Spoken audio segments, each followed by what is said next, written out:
Masih di ayat 1-5, kita baca sekali lagi ayat ini. Pada waktu itu datanglah murid-murid itu kepada Yesus dan bertanya, siapakah yang terbesar dalam kerajaan surga?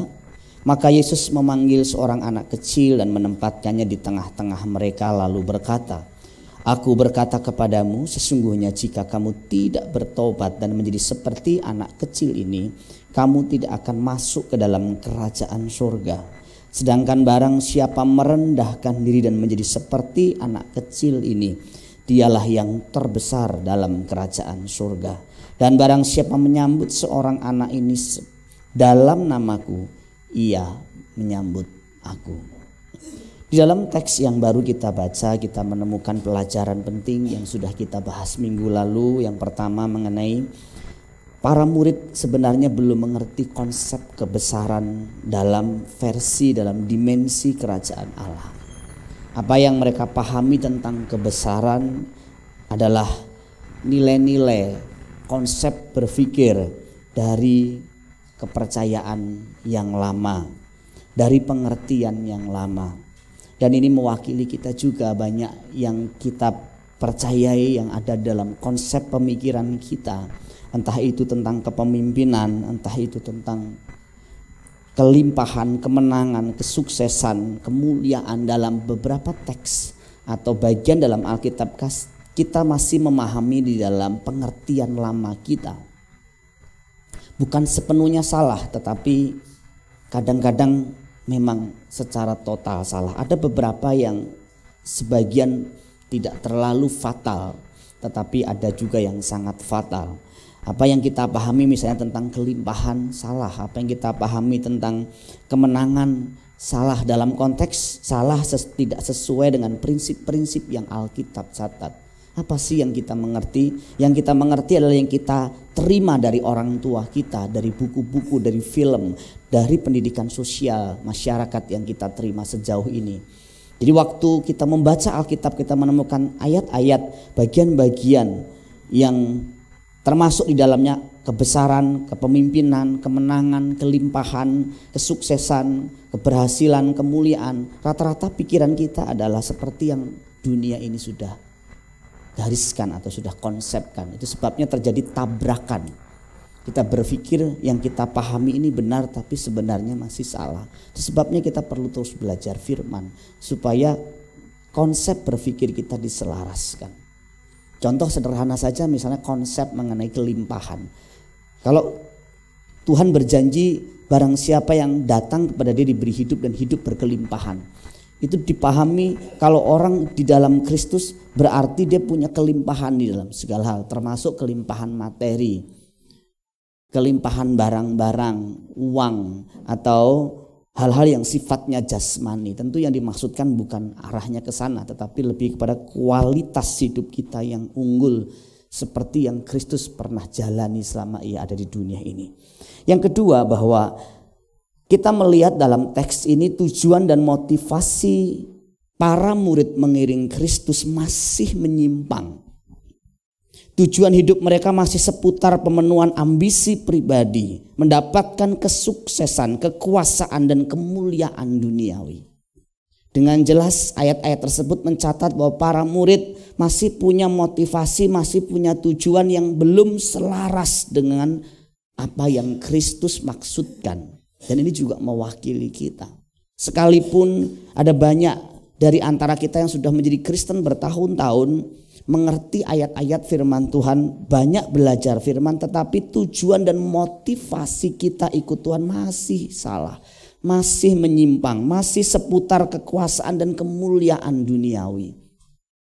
Kadang-kadang bahkan menjadi satu ukuran kalau seseorang itu diperkenan Tuhan, kalau dia dimuliakan secara duniawi, dipromosikan secara duniawi. Oh, kalau saya naik jabatan itu berarti saya dipromosikan oleh Tuhan. Ya bisa saja itu menjadi satu kepercayaan dari Tuhan untuk kita emban. Tetapi hal-hal yang sifatnya duniawi tidak selaras, tidak selalu selaras. Kadang-kadang orang bisa mendapatkan kekuasaan dengan cara-cara yang tidak benar. Itu tidak boleh menjadi tujuan kita. Kalaupun Tuhan percayakan kita kehormatan, kekuasaan, jabatan di dunia marketplace, pakailah itu sebagai kesempatan kita menggarami dunia. Pakailah itu menjadi kesempatan untuk kita menjadi berkat di mana kita ditempatkan. Saya yakin kalau saudara jadi pemimpin di marketplace, di tempat di mana saudara kerja, saudara lebih efektif, jauh lebih efektif daripada hanya sekedar menjadi anak buah dalam dimensi tertentu. Walaupun anak buah juga bukan berarti hina.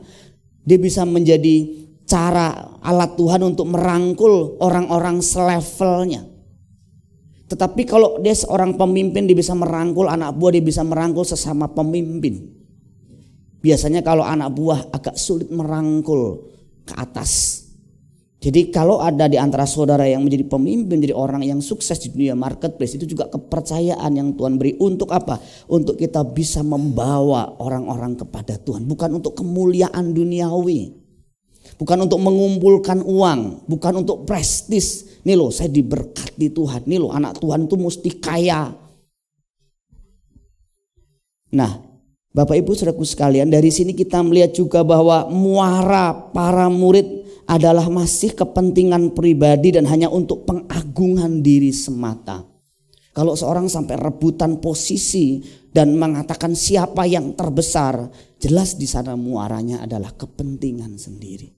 Kalau muaranya kepentingan kerajaan Allah, orang tidak perlu memperebutkan posisi siapa yang terbesar, siapa yang terpenting. Dan ketiga, kita belajar mengenai rendah hati seperti seorang anak kecil. Di Alkitab dalam teks yang kita baca tadi, Yesus kemudian menempatkan seorang anak kecil di sana. Ada beberapa legenda tafsiran mengatakan anak kecil ini adalah Ignatius. Ada juga yang mengatakan bahwa anak kecil ini di kemudian hari bertumbuh menjadi seorang yang luar biasa. Tadi Ignatius tadi menjadi seorang pemimpin gereja yang besar, penulis, dan mati martir. Tetapi ada yang menafsirkan, ada legenda yang mengatakan bahwa ini anak dari Rasul Petrus sendiri. Karena yang bertanya Rasul Petrus, anak Rasul Petrus sendiri yang ditempatkan di tengah-tengah. Siapapun itu tidak terlalu penting, yang terpenting adalah maknanya. Yesus sedang mengajarkan kalau kita mau rendah hati, kita mau besar dalam kerajaan Allah, kita harus menjadi seperti anak kecil ini. Perhatikan, menjadi seperti anak kecil tidak sama dengan menjadi kanak-kanak atau childish seperti anak kecil. Dua hal yang berbeda. Menjadi anak kecil yang dimaksud oleh Yesus Kristus adalah dalam diri seorang anak kecil ada karakteristik yang luar biasa yang tidak dimiliki oleh orang dewasa seperti kita. Nah, karakteristik seorang anak kecil ini memancarkan kerendahan hati yang luar biasa dan kita bisa belajar. Setidaknya ada beberapa karakteristik seorang anak kecil yang menjadi gambaran kerendahan hati seseorang. Yang pertama, anak-anak itu mudah untuk dibimbing. Itu sebabnya kata yang dipakai anak kecil di sana adalah paidion. Paidion ini adalah anak usia efektif belajar. Diperkirakan 6 sampai 15 tahun. Jadi tidak bisa dipungkiri bahwa anak-anak lebih mudah diarahkan, lebih mudah dibimbing daripada orang-orang yang sudah dewasa. Anak-anak tidak punya tembok yang tinggi di dalam kepercayaannya. Apapun akan ditelan dan diikutinya. Anak-anak merasa bahwa dia belum tahu banyak. Dia belum menjadi pribadi seperti yang diharapkan oleh orang tuanya. Itu sebabnya anak-anak selalu haus belajar, pengen menjadi pribadi yang lebih baik di kemudian hari. Dan ini sifat seperti ini kita harus akui. Setelah kita menjadi Kristen bertahun-tahun, kadang-kadang sikap dan sifat seperti ini bukannya makin bertumbuh, tapi kadang-kadang makin menurun. Mungkin dulu awalnya kita adalah pribadi yang rendah hati, yang gampang dibimbing, gampang diarahkan oleh firman Allah. Tapi kemudian hari kita menjadi orang yang mungkin sulit dibimbing, sulit diarahkan karena kita merasa sudah tahu banyak. Sehingga kita berpikir bahwa kita tidak perlu diarahkan lagi, kita tidak perlu dibimbing lagi oleh firman Allah. Dan orang-orang seperti inilah orang-orang yang sombong. Tuhan tidak berkenan Tuhan tidak menyukai orang-orang yang seperti ini. Kalau kita mau rendah hati, kita harus belajar menjadi pribadi seperti seorang anak kecil. Bahasa lain dari orang yang mudah dibimbing itu disebutkan dalam Matius pasal 5 ayat 5, orang yang lemah lembut. Orang lemah lembut dibahasakan dengan kata praus untuk kata sifat dan protes untuk kata benda. Dalam terjemahan bahasa Indonesia sehari-hari terjemahkan dengan rendah hati. Ini digambarkan seperti bagal atau kuda yang sudah dijinakkan oleh majikannya. Jadi gampang dijinakkan, gampang diarahkan ke satu tempat di mana majikannya menghendaki. Tapi kalau bagal atau kuda itu masih liar, dia sulit untuk dikendalikan. Tuhan mau kita menjadi pribadi seperti kuda yang sudah jinak. Tuhan mau apa aku ikut. Kalau firman-Mu mengatakan aku harus ke sini, aku akan ke sini. Kalau aku harus ke kanan, aku akan ke kanan. Dan semakin kita ikut Tuhan, semakin kita mengerti firman, harusnya kita semakin rendah hati. Semakin kita menyadari banyak hal yang belum kita mengerti. Banyak hal yang belum beres di dalam hati kita. Mungkin dalam pengertian kita sudah tahu, tapi banyak hal yang belum kita lakukan. Kita menangis di kaki Tuhan setiap kita malam sebelum tidur. Pagi sebelum kita menjalankan aktivitas kita, betapa kita masih carut marut. Belum menjadi pribadi seperti yang Allah kehendaki. Dan kita berdoa, Tuhan bentuklah aku, ajarlah aku, didiklah aku. Dan orang-orang seperti ini gampang diajar bukan hanya oleh firman, tapi oleh setiap keadaan. Bahkan teguran-teguran, masukan-masukan dari orang-orang yang dianggapnya mungkin tidak penting. Dia bisa mendengar suara Tuhan dari orang-orang yang sederhana. Andaikan kita orang menjadi pribadi seperti anak kecil ini, kita akan menjadi pribadi yang berkualitas unggul di hadapan Tuhan. Kenapa? Karena banyak cara Tuhan akan membimbing kita dan itu bisa membawa kita kepada rencananya, kehendaknya. Kadang-kadang itu bukan orang yang punya ilmu yang tinggi, posisi yang penting, tapi mungkin pasangan kita.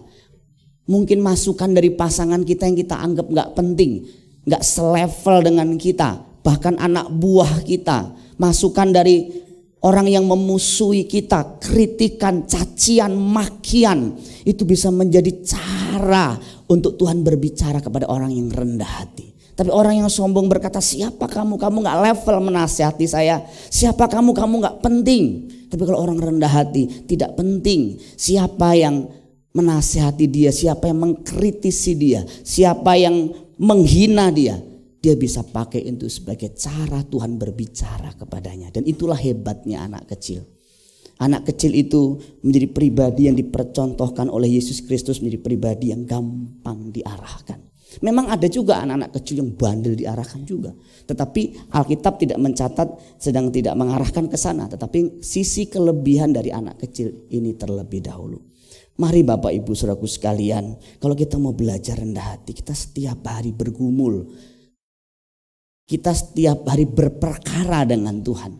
Apakah aku sudah menjadi pribadi yang gampang diarahkan, gampang dibimbing, gampang dibentuk, gampang dikritisi? Nah, ini yang sulit.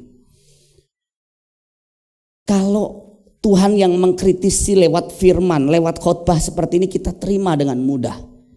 Tetapi ketika orang lain, ketika pasangan, ketika orang-orang yang kita anggap tidak selevel dengan kita mengkritisi kita, menegur kita, mengoreksi kita menjadi marah luar biasa. Itu juga ciri orang yang tidak rendah hati, orang yang sombong. Orang yang rendah hati juga akan bisa menerima kritikan, masukan, sekalipun itu tidak dari atas mimbar. Mungkin itu masukan kritikan dari orang yang jauh secara level rohani di bawah kita. Kalau dia misalnya di dalam pertemuan-pertemuan kelompok atau komsel, dia juga bisa mendengar masukan-masukan orang lain, cerita-cerita orang lain, dan dia menempatkan cerita tersebut di dalam dirinya. Wow, hebat sekali ya orang ini. Contoh sederhana Bapak Ibu, kalau saya ikut komsel-komsel, saya mendengar pergumulan mereka, jatuh bangunnya mereka. Mereka dalam kesulitan keuangan yang hebat, tapi mereka masih belajar memberi, masih belajar masak untuk anggota sel. Mereka capek luar biasa, lelah luar biasa, tapi masih mereka jalan ikut komsel. Mereka punya kepentingan pribadi, kadang-kadang sampai contoh lah kemarin itu ada satu yang senior sampai meriang, tapi masih ikut pendalaman Alkitab senior.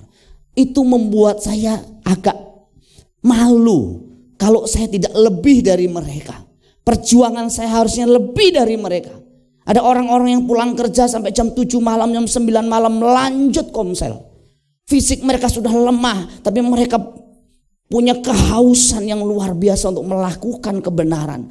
Dan betul-betul itu kadang-kadang menjadi alat Tuhan untuk menempelak saya. Kalau saya sebagai hamba Tuhan, saya harus lebih dari mereka.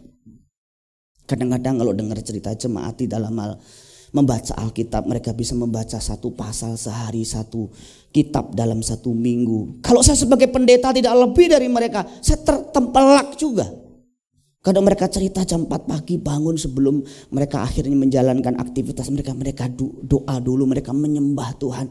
Loh, kalau saya sebagai pendeta tidak lebih dari itu, saya juga malu di hadapan Tuhan. Dan orang yang rendah hati selalu bisa menempatkan diri bahwa saya harusnya jauh lebih baik dari orang-orang ini. Dia tidak mungkin belum lama rohaninya.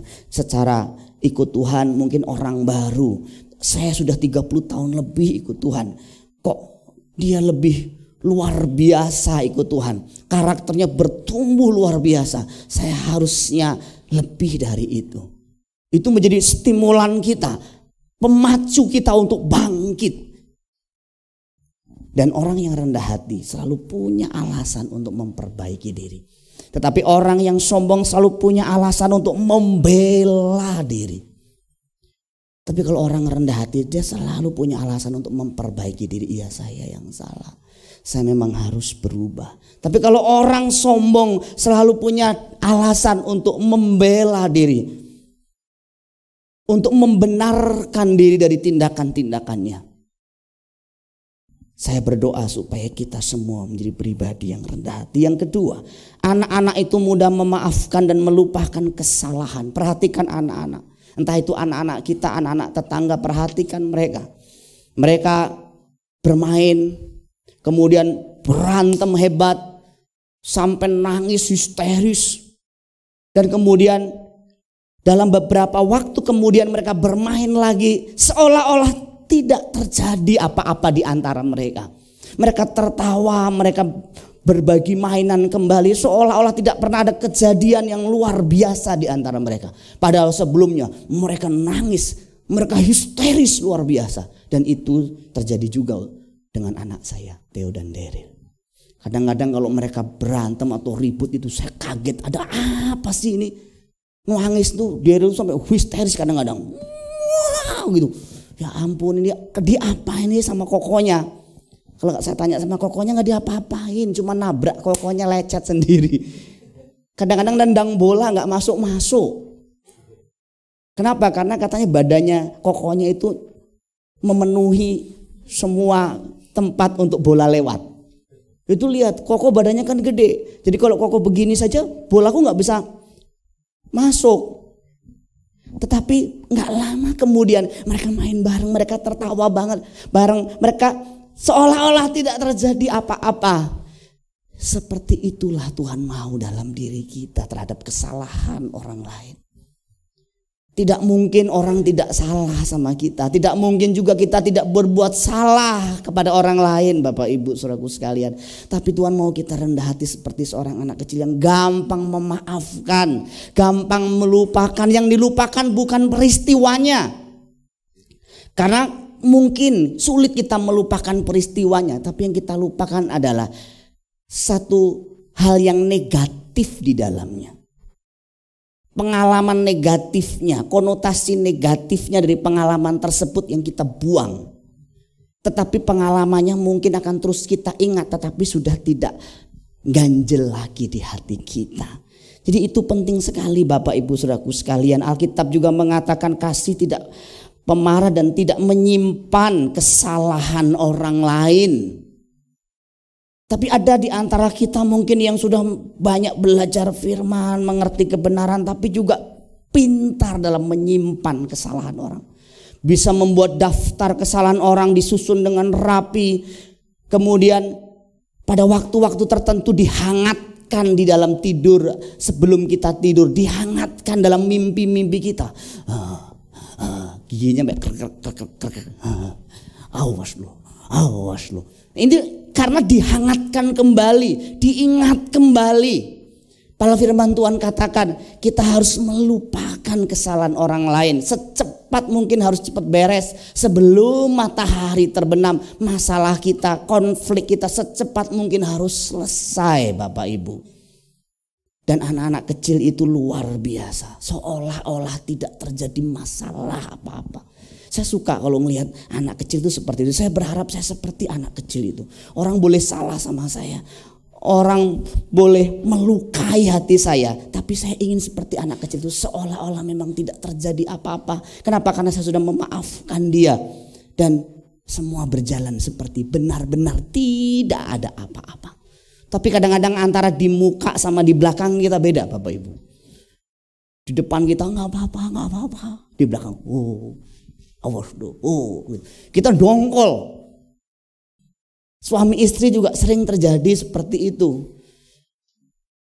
Disimpan, diarsip bertahun-tahun. Setelah 2 tahun kemudian, 3 tahun kemudian dikumpulkan jadi satu dan bilang, aku sudah simpan 2 tahun. Aku sudah simpan 3 tahun. Sekarang sudah tidak ada ampun lagi bagimu. Dan orang seperti ini orang yang sombong. Kenapa sombong? Karena kita pikir kita gak pernah salah sama orang lain. Kita gak pernah salah sama Tuhan. Siapa kita? Kita juga salah sama Tuhan. Kita juga salah sama orang lain. Itu sebabnya kita diampuni Tuhan. Kita diampuni oleh orang lain. Kita pun harus belajar mengampuni orang lain. Tapi orang sombong berkata, aku tidak pernah salah sama orang. Orang yang salah sama aku terus. Aku selalu jadi korban. Aku tidak pernah mengorbankan orang lain. Sombong kita. Siapa kita? Kita pasti salah sama orang. Pasti sama Tuhan kalau nggak sama orang. Dan Tuhan ampuni, Tuhan maafkan semua kesalahan kita. Ada orang kalau membenci itu sampai 7 turunan katanya. Saya sampai mati gak akan maafkan mamamu, maksudnya mertuanya. Saya gak akan maafkan mamamu, gak akan maafkan papamu. Saya dengar sendiri Bapak Ibu. Orang kalau benci sama mertuanya itu sampai dia mau dibawa sampai mati. Gak boleh kita seperti itu. Kita mungkin ke gereja, mungkin kita pelayanan, tapi pelayanan kita, ibadah kita bisa tidak diterima oleh Tuhan kalau kita membenci. Bahkan Alkitab berkata dalam 1 Yohanes pasal 3 ayat 15, tiap orang yang membenci saudaranya adalah seorang pembunuh manusia. Dan kamu tahu bahwa tidak ada seorang pembunuh yang tetap memiliki hidup yang kekal di dalam dirinya. Jadi yang masih membenci tetangganya, masih membenci pasangannya, masih membenci saudaranya, tidak ada tempat di kehidupan yang abadi. Saya sering mengatakan bahwa permusuhan kita dengan sesama menjadi penghalang persahabatan kita dengan Allah. Gak ada orang yang membenci sesamanya bisa intim sama Bapa di surga. Gak bisa, Bapak Ibu Saudara sekalian, gak bisa. Kalau kita terus kesel sama orang, kesel sama pasangan kita, kesel sama tetangga kita, sama teman pelayanan kita, terus kemudian kita merasa bisa intim sama Bapa di surga. Saya kira ada yang salah dengan pemahaman kita. Pasti salah. Yang ketiga, anak-anak itu polos. Anak-anak itu apa adanya. Anak-anak itu tulus, murni, jauh dari intrik. Kadang-kadang saya ingin kembali seperti anak-anak lagi. Di dalam pikiran anak-anak itu gak macem-macem. Lurus, putih, bersih. Makanya anak-anak itu jarang membeda-bedakan. Orang dewasalah yang membeda-bedakan. Melihat tampilannya seperti apa, kendaraannya apa, duitnya banyak atau tidak, rumahnya besar atau kecil. Anak-anak tidak begitu. Warna kulitnya apa, kecuali diajarin orang tua. Kamu jangan bergaul sama orang yang kulitnya gelap gulita ya, nggak boleh. Kamu jangan bergaul sama orang kafir. Anak-anak itu kalau nggak diajarin seperti itu, dia murni, dia polos, dia apa adanya. Dan Allah, Tuhan kita mau kita itu seperti itu, nggak banyak intrik. Kalau kita semakin ngerti firman, apalagi semakin dibersihkan setiap hari, kita betul-betul harus belajar untuk apa adanya, bukan ada apanya. Tuhan juga mengajarkan kepada kita untuk kita punya hati yang suci. Terjemahan lainnya hati yang murni. Karena hanya orang-orang seperti ini yang bisa melihat Tuhan. Yang bisa ketemu Tuhan. Orang yang banyak intrik, orang yang culas, orang yang licik. Itu gak bisa ketemu Tuhan. Percaya sama Alkitab. Bukan sama saya, sama Alkitab Bapak Ibu. Dan kita juga ngerti orang yang banyak intrik, culas, gak tulus. Itu gak suka kita dekat sama orang seperti ini. Kita lebih suka dengan orang yang memang apa adanya, AABB. Memang tampilannya seperti itu. Saudara-saudara yang masih belum punya pacar, yang masih PDKT sama orang, saya ajarin juga yang murni, yang tulus. Kencan gak usah pinjem motor orang, gak usah pinjem jaket orang. Termasuk foto di media sosial, apa adanya saja. Gak usah kalau bekas-bekas jerawatnya ini mesti dibersihin dulu. Udah biarin aja. Nanti kan pasanganmu akan melihat aslinya dirimu. Gigi kita misalnya ada yang maju, ada yang mundur, tidak bareng larinya, nggak apa-apa.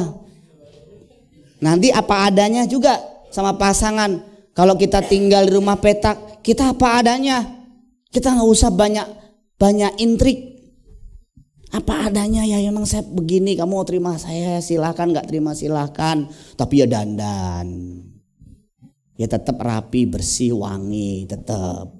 Ya mungkin di sini mungkin ada lagi masa percobaan, bukan pencobaan ya, percobaan.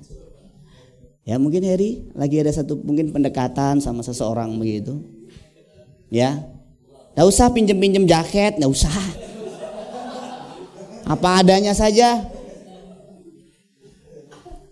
Loh, kenyataan banyak teman-teman saya dulu mau kencan itu mesti pinjem motor orang, pinjem mobil orang, seolah-olah orang kaya, orang mampu.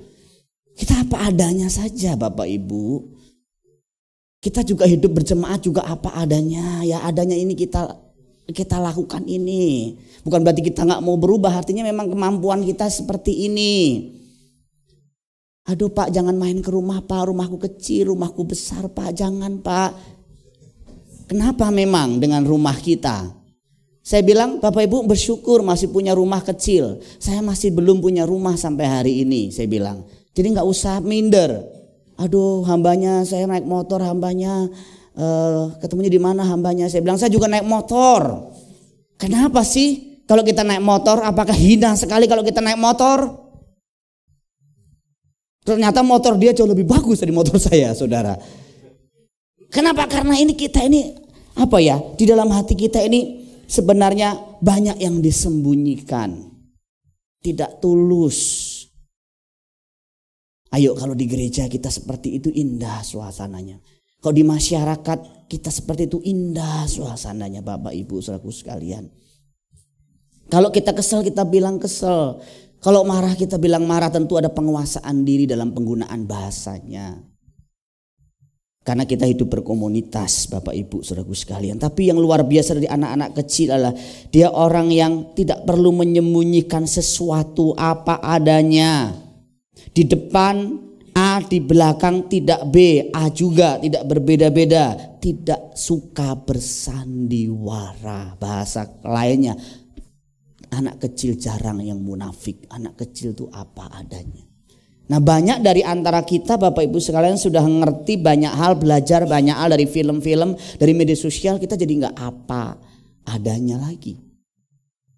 Kita gak tampil menjadi diri kita yang memang diselimuti oleh firman dan kebenaran, tapi diselimuti oleh filosofi dunia.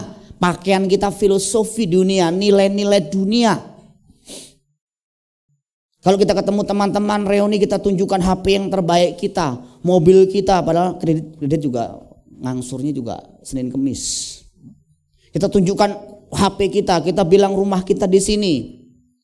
Kita tunjukkan bagaimana hebatnya kita. Saya kira anak kecil tidak seperti itu. Justru sebisa mungkin dia mengosongkan diri, dia tidak berani mengatakan bahwa dia punya sesuatu. Yang keempat, anak-anak itu memiliki ketergantungan penuh kepada orang tuanya. Ini yang membedakan anak-anak dengan kita sebagai orang dewasa. Anak-anak tidak berpikir tentang kekuatannya sendiri. Anak-anak berpikir tentang kekuatan orang tuanya. Padahal orang tuanya miskin, tapi tetap juga yakin bahwa orang tuanya mampu menanggung hidupnya. Ini yang hebat Bapak Ibu saudaraku sekalian. Saya seringkali melihat anak-anak itu, termasuk diri saya sendiri, itu luar biasa. Papa saya itu kecil. Udah kecil, miskin lagi. Tapi saya bangga sekali. Kalau ada apa-apa, gua laporin papa gua lo. Oh, itu bahasanya anak keren sekarang. Lo zaman dulu gak begitu bahasanya. Wah, saya laporin bapakku lo nanti lo. Padahal bapak saya itu kecil miskin lagi. Tapi bangga. Kita gak pernah berpikir bahwa kita pakai kekuatan sendiri untuk melawan orang lain. Enggak. Kita mengandalkan bapak kita yang di rumah. Betapa anak itu punya ketergantungan total kepada orang tuanya. Anak itu gak punya ketergantungan sama tetangga, sama teman-teman, tapi sama orang tuanya. Dan sebenarnya yang Tuhan mau dalam kehidupan kita juga seperti itu. Kita belajar bergantung sama Bapa kita di surga setiap hari. Dan orang yang rendah hati itu orang yang bisa bergantung sama Tuhan setiap hari. Bukan sama hartanya. Itu sebabnya Yesus mengajarkan kepada kita doa, Bapa kami berikanlah pada hari ini makanan kami yang secukupnya. Di dalam ajaran doa Bapa kami, Yesus sedang mengajarkan ketergantungan kita setiap hari sama Tuhan. Kenapa setiap hari? Berikanlah kepada kami makanan hari ini yang secukupnya. Kenapa hari ini? Kenapa secukupnya? Karena Tuhan punya maksud supaya kita setiap hari bergantung sama Dia. Tapi orang kalau sudah punya banyak duit, punya banyak kekayaan, punya banyak kenalan, jabatan, orang-orang penting, dia sudah tidak lagi terlalu mengandalkan Tuhan. Dia mengandalkan jabatannya, dia mengandalkan uangnya. Kalau saudara punya rekening, saudara tidak pernah kosong. Rekening saudara di atas 100 juta atau di atas 20 juta, saudara gak ngerti arti bergantung sama Bapa. Sulit sekali memahami itu.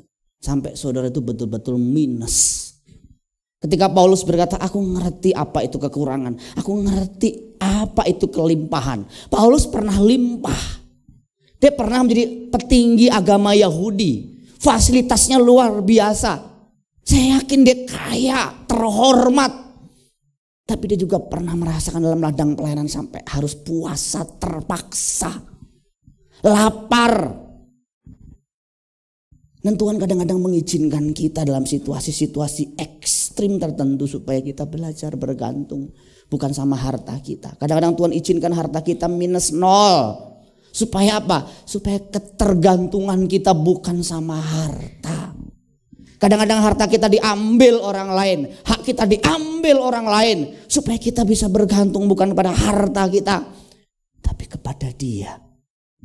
Itu sebabnya Yesus berkata, berjaga-jagalah dan waspadalah terhadap segala ketamakan, sebab walaupun seorang berlimpah-limpah hartanya, hidupnya tidak tergantung pada kekayaan itu. Makanya Yesus berkata orang kaya sukar masuk surga, itu betul Bapak Ibu. Saya sih gak kaya Bapak Ibu, jauh dari kaya. Jauhnya berkilo-kilometer. Tapi saya pernah punya uang sedikit banyak. Dan saya mau jujur sama Bapak Ibu, pendeta saudara ini pernah sombong gara-gara merasa punya uang sedikit di rekeningnya. Merasa bahwa rekening saya bisa mengcover saya. Aduh, saya kadang-kadang masih nangis Bapak Ibu, masih menyadari saya masih sombong. Ya ampun, nilai rekening saya berapa sih? Tapi merasa kadang-kadang sudah ada kedamaian palsu, keamanan palsu hanya gara-gara ada sedikit uang lebih di sana.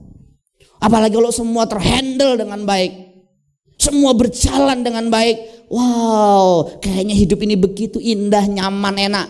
Tapi kadang-kadang Tuhan izinkan situasi-situasi tertentu dalam pelayanan, dalam hubungan saya dengan orang lain, terjadi ketegangan-ketegangan yang membuat saya berkata, Tuhan ampuni saya ini sombong. Saya pikir saya bisa mengendalikan banyak hal, mengendalikan semua hal, termasuk mengendalikan masa depan saya, masa depan pelayanan saya. Walau saya dulu nulis Bapak Ibu mengenai visi kuantitas GBISBC, Bapak Ibu pernah yang baca di channel, ada yang baca nggak? Visi kuantitas. Kan sekarang yang saya lebih tekankan visi kualitasnya kan, kuantitatifnya kan. Bagaimana kita menjadi dewasa serupa dengan Kristus. Dulu enggak awal-awal Bapak Ibu. Yang saya tekankan itu visi secara kuantitatifnya. Apa itu? Kita punya tanah 2 hektar, kita bangun gedung.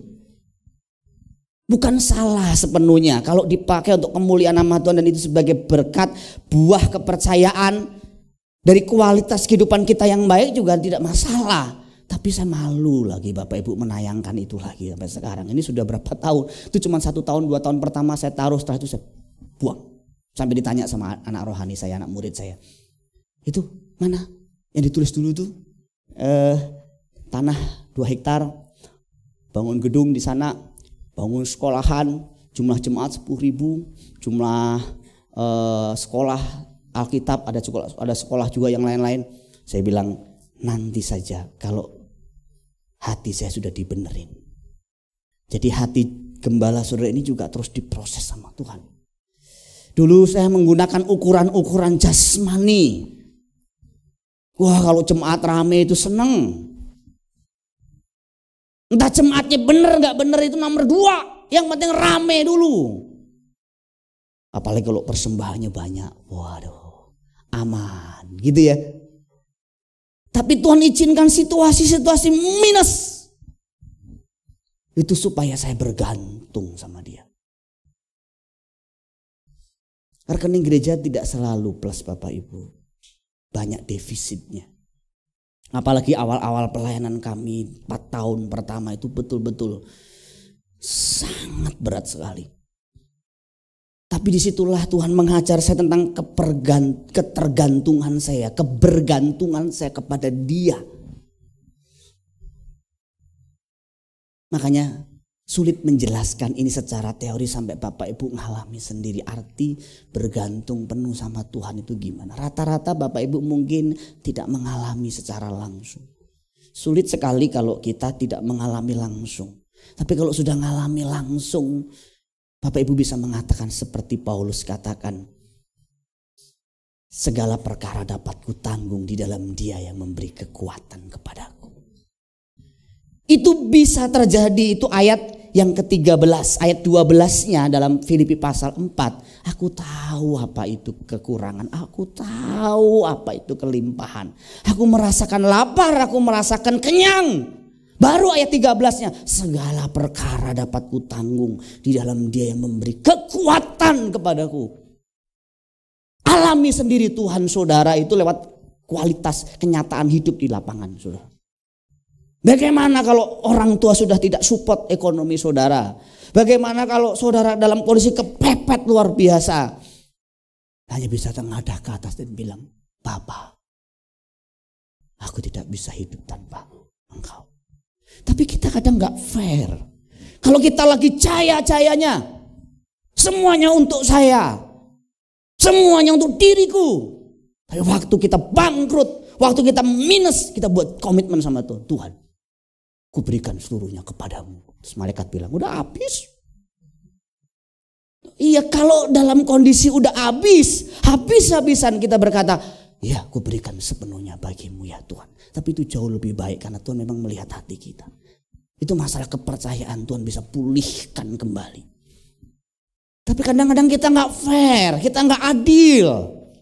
Dalam kelimpahan kita pakai untuk diri kita sendiri. Dalam kekurangan baru kita berkata, ku berikan sepenuhnya bagimu. Ku beri yang terbaik bagimu. Itu ada lagunya ya. Ku relakan segalanya, yang terbaik bagimu. Segenap hatiku dan segenap jiwaku. Waktu kita sudah tua, waktu kita sudah lemah, sudah kita sakit-sakitan, kita bernyanyi lagu itu. Kita komitmenkan lagu itu. Tapi waktu kita sehat, segar, kita punya segala potensi, kita tidak menyanyikan lagu itu. Kita nyanyikan lagunya yang lain. Itu lagu persembahan kami sedikit sekali. Semoga Tuhan terimalah dengan senang hati. Tidak jadi masalah juga soal nilainya karena Tuhan lihat hati kita. Tapi kita nggak jujur, kita nggak fair sama Tuhan. Kenapa kalau sudah sakit baru buat komitmen sama Tuhan? Tuhan, aku melayani Tuhan. Dan saya telah ketemu banyak orang melayani orang begini. Dia janji sama saya, Pak, nanti kalau aku sehat Pak Pendeta, aku mau kasih hidupku buat Tuhan. Aku mau ke gereja Bapak, aku mau melayani Tuhan Pak Pendeta. Sampai hari ini gak datang-datang Bapak Ibu. Sudah lihat dia sudah sehat. Ada penyakit HIV dan nggak tahu. Saya lihat sih dalam posting-posting internetnya sudah aktif seperti seolah-olah nggak sakit. Saya berharap beliau sembuh. Tapi itulah yang terjadi kalau kita banyak masalah di keluarga, masalah di keuangan, masalah di tempat kita kerja. Kita selalu buat janji-janji yang luar biasa seolah-olah kita bergantung total sama Tuhan. Tapi giliran kita semuanya berjalan dengan baik, semua ada dalam kelimpahan, kita nggak sanggup mengatasinya. Kita terhilang. Makanya salah satu doa saya juga, Tuhan kalau saya jadi pendeta yang kelimpahan secara materi dan jumlah jemaat belum sanggup, janganlah. Dulu salah satu pemimpin di tempat ini sekarang sudah tidak bersama dengan saya, sempat ngobrol-ngobrol kita tentang pelayanan. Saya bergumul tentang dinamika pelayanan. Kita sudah berjalan hampir 10 tahun, tapi waktu pembicaraan dengan dia mungkin sekitar 5-6 tahun. Saya bilang berat sekali pelayanan ini, saya bilang. Kok sepertinya seret sekali. Bayangan saya itu dinamikanya akan cepat sekali. Nah itu kesombongan saya juga. Saya merasa saya punya pengalaman, saya merasa saya punya ilmu pastoral, ilmu pertumbuhan gereja dan akan terjadi percepatan luar biasa. Dan kalimatnya itu kalimat sederhana tapi menegur saya. Dia bilang, Kak, kalau semuanya terjadi dengan cepat, nanti kita sombong. Oh ya juga ya, saya bilang. Kita bukan tidak mengerti, saya bukan tidak mengerti. Harus kadang-kadang perlu diingatkan satu sama lain. Saya bilang makanya nanti kalau saya sudah mulai sombong, Bapak Ibu ingatkan saya. Mungkin ya misalnya saya udah naik Alphard, misalnya rumah saya 1000 meter. Misalnya, tapi kayaknya nggak terjadi itu. Nanti di langit baru bumi baru aja itu. Dan saya nggak mimpi, nggak ada kepikiran begitu. Ini contoh saja kalau misalnya Tuhan percayakan lebih, saya punya lebih, ingetin saya. Mungkin jalan saya sudah tidak begini lagi, jalan saya sudah begini. Tolong ingetinlah saya ya. Randy tolong ingatkan saya nanti ya. Diki ingatkan saya. Ridwan ingatkan saya. Dan lebih baik kita juga saling mengingatkan satu sama lain. Ya. Saya bersyukur jemaat FBC ini pas-pasan semua. Saya bersyukur juga itu. Saya nggak bisa bayangkan masih mampukah saya memimpin jemaat dengan kategori jemaat yang di atas rata-rata kaya. Saya nggak bisa bayangkan. Kemungkinan besar saya juga belum sanggup. Satu orang persepuluhannya misalnya nih minimal 20 juta, 40 juta, ada yang sampai 400 juta, 1 miliar. Ada satu gereja per bulan satu orang 1 miliar, saudara. 1 miliar itu satu orang. Per bulannya 1 miliar. Mungkin saya langsung pingsan, tebruk. Tetapi dengan apa yang ada ini betul-betul juga membuat saya bergantung sama Tuhan. Saya berpikir bahwa pelayanan ini adalah milik-Mu ya Bapa. Aku hanya hamba, aku hanya pelayan. Aku lakukan bagianku yang terbaik yang bisa aku lakukan. Saya bilang sama Mbak Ani bagian konsumsi, kalau ada makanan dimakan, dimasak. Kalau ada biaya konsumsi, kalau nggak ada Mbak tidur lebih awal, istirahat. Karena Mbak Ani sudah yang paling capek mungkin dari kita sekalian. Karena kalau Bapak Ibu sudah bisa pulang langsung istirahat, Sabtu malam Minggu Mbak Ani pulang larut malam dan bangun pagi-pagi jam 2 pagi, jam 3 pagi sudah harus masak buat kita sekalian. Jadi mungkin dengan dikurangi jumlah intensitas makan kita Mbak Ani mungkin lebih banyak istirahat. Saya ingat dulu waktu saya masih anak-anak, papa saya, mama saya itu orang yang luar biasa, bijaksana luar biasa. Anaknya masih kecil-kecil dan papa saya kan miskin. Di bawah miskin lagi namanya melarat, di bawah melarat lagi namanya ada nggak? Kere. Aduh, kita pernah beli mie instan satu dulu, mereknya Sarimi. Saya lihat ada di gambarnya ada telurnya, ada ayamnya. Waktu dimasak saya nangis, saya komplain. Telurnya nggak ada, ayamnya nggak ada, mie-nya nggak kelihatan. Kenapa?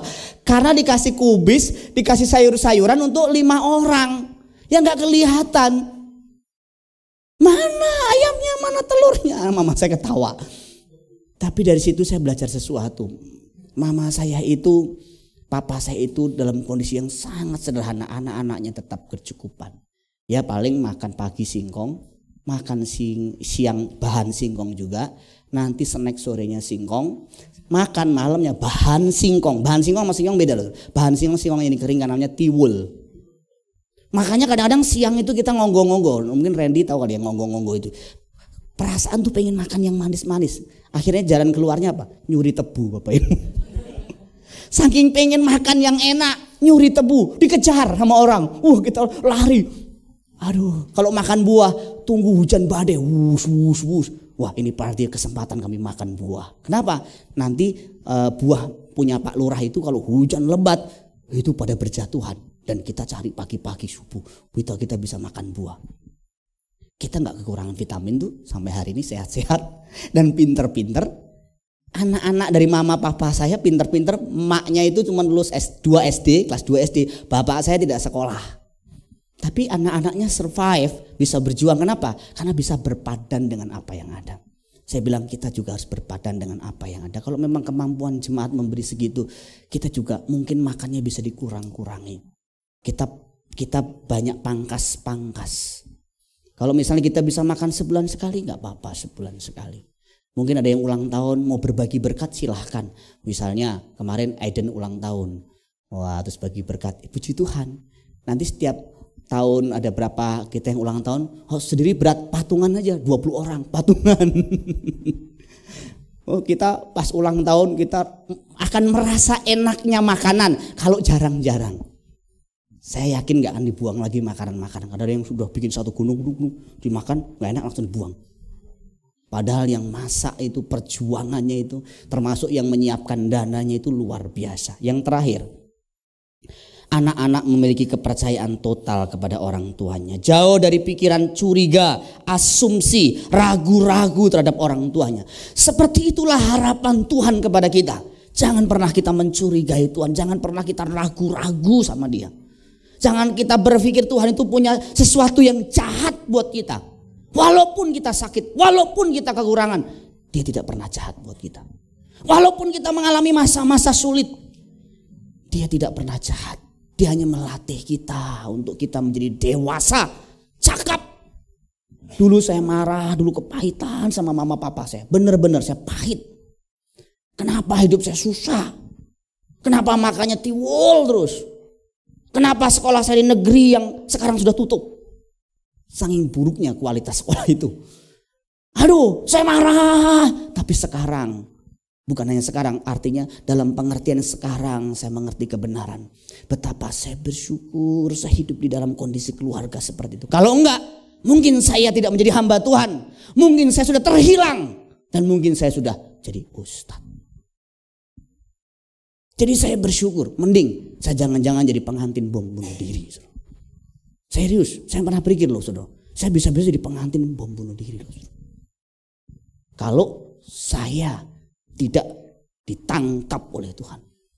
Jadi apapun keadaan saya, sekarang saya bisa mengucap syukur. Dulu saya marah sama mantan majikan saya.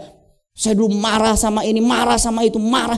Saya sekarang melihat dengan perspektif yang berbeda. Oh, luar biasanya orang-orang yang Tuhan pakai untuk menghaluskan karakter saya.